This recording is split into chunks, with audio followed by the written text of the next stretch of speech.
Assalamualaikum warahmatullahi wabarakatuh. Masih seperti biasa, semoga Tuhan semesta alam tidak sia-sia sudah memberikan karunia nikmat umur juga sehat kepada saya.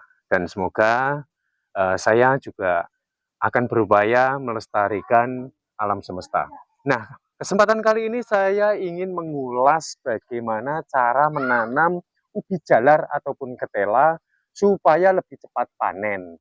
Jadi supaya lebih cepat panen ini tentu ada trik ataupun treatment yang harus kita cermati. Salah satunya yaitu dengan cara penyiapan bibit yang baik dan benar. Harus diperhatikan penyiapan bibitnya. Di batang ketela ini kita harus tahu, walaupun pucuknya ini kita potong dan kita tanam, dia tetap akan tumbuh, tapi nanti akan lebih lama hasil panennya. Jadi yang lebih tepat kita menggunakan batang yang tidak terlalu tua dan tidak terlalu muda seperti ini. Pilihlah bibit yang sudah memunculkan akar seperti ini. Jadi carilah akar yang memang sudah tumbuh ya, jangan cari yang belum tumbuh seperti ini. Otomatis mau tidak mau ketela akan lebih cepat untuk berpanen.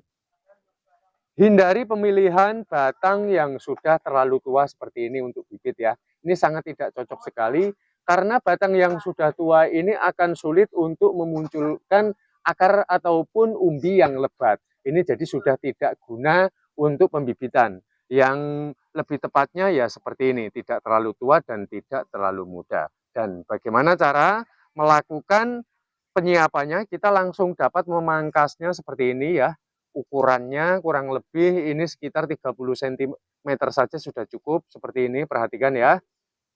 Dari 20 hingga 30 cm. Dan lalu untuk daun-daunnya seperti ini harus kita hilangkan, teman-teman. Jangan sampai nanti akar ini tidak seimbang dengan jumlah daun yang ada di permukaan.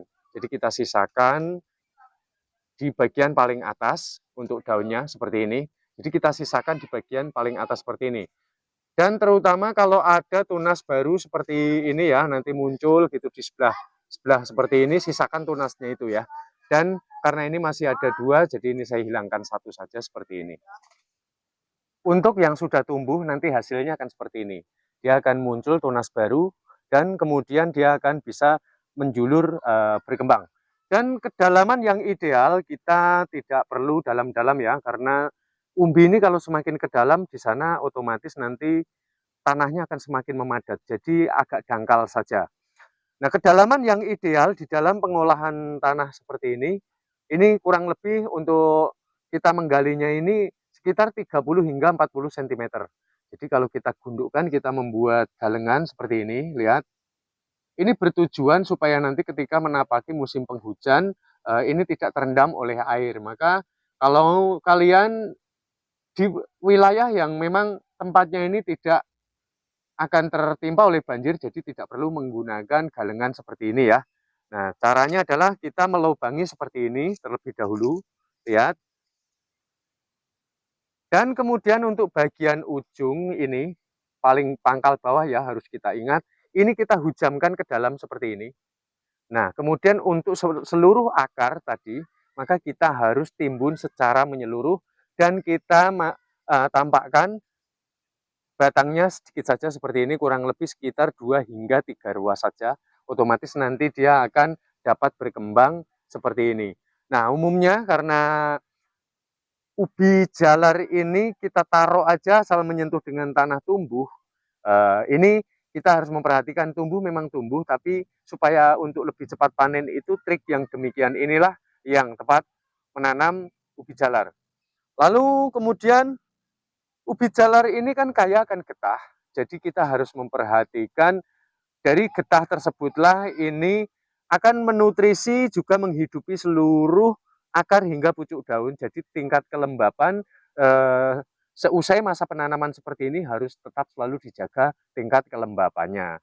Nah, ketika sudah muncul seperti ini, jika mau diberikan pupuk, itu sangatlah tepat, kurang lebih sekitar 2 hingga 3 minggu dia sudah akan muncul mulai merimbun seperti ini ya. Ini sudah saatnya kita memberikan pupuk.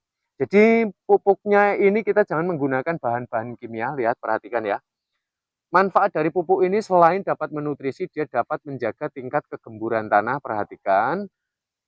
Juga selain dari itu, ini dapat menstabilkan tingkat kelembapan tanah sehingga media tanam kita itu tidak mudah terjadi adanya faktor pengeringan karena seluruh kebutuhannya ini ditopang oleh mineral ataupun kadar air sehingga pupuk kandang ataupun bekas bakaran limbah rumah tangga ini sangatlah diperlukan untuk kesuburannya. Baiklah, saya rasa sampai di sini sudah cukup ya. Dan inilah trik dasar menanam bibit ketela ataupun ubi jalar supaya lebih cepat panen. Jadi dalam penyiapan bibitnya kita harus paham. Semoga ini akan dapat memberikan kemanfaatan.